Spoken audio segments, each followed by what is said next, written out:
Hello పిల్లలు, welcome back to our channel. Last time రాముని తొలి విజయం చూసాం కదా ఎపిసోడ్ 3లో. ఇప్పుడు వచ్చేసి ఎపిసోడ్ 4 వచ్చేసి తాటకిని వధించిన తర్వాత రాముడు యజ్ఞాన్ని ఎలా సంపూర్ణం చేయించాడు విశ్వామిత్రుడితో అనేది ఇందులో చూద్దాం. ఎపిసోడ్ 4 వచ్చేసి యజ్ఞ సంపూర్ణం చూద్దానండి. తాటకిని సంహరించిన తర్వాత రాముడు లక్ష్మణుడితో కలిసి ఋషి విశ్వామిత్రునితో ప్రయాణం కొనసాగించాడు. After slaying the mighty, Tataki, Ram and Lakshmana continued their journey with sage Vishwamitra. విశ్వామిత్రుడు తన పవిత్ర యజ్ఞానికి వారిని తీసుకొని వచ్చాడు. అది ఏ విఘ్నం లేకుండా పూర్తవ్వాలని చెప్పి ఆజ్ఞాపించాడు. ఎవరికి? రాముడికి, లక్ష్మణుడికి.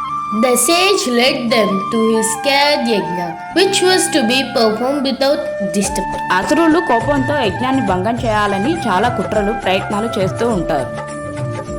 But the Rakshasas, filled with anger, planned to destroy the holy ritual. ధైర్యంతో రామలక్ష్మణులు ఇద్దరూ యజ్ఞం చుట్టూ కాపలా వేస్తారు. యజ్ఞాన్ని ఎలా సంరక్షించాలా అని చెప్పేసి వాళ్ళ ప్రయత్నం వాళ్ళు చేస్తూ ఉంటారు.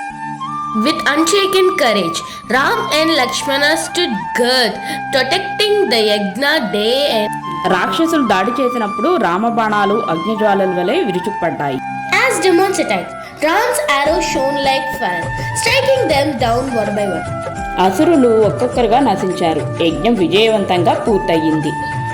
The yajna was completed successfully, and the gods rejoiced at Ram's divine protection. విశ్వామిత్రుడు, దేవతలు అందరూ ఆనందంతో రాముణ్ణి యజ్ఞరక్షకుడిగా స్తుతించారు. Thus the brothers earned internal praise and protectors of Dharma. చూశారు కదా పిల్లలు, రాముని తొలి విజయాన్ని అందుకొని తాటకిని ఎలా వధించాడు. తాటకిని వధించిన తర్వాత విశ్వామిత్రునితోటి అడవిలో ఎట్లా యజ్ఞాన్ని సంపూర్ణం చేయించాడు అనేది చూశారు కదా. నెక్స్ట్ ఎపిసోడ్లో కలుద్దాం. బాయ్. Thank you.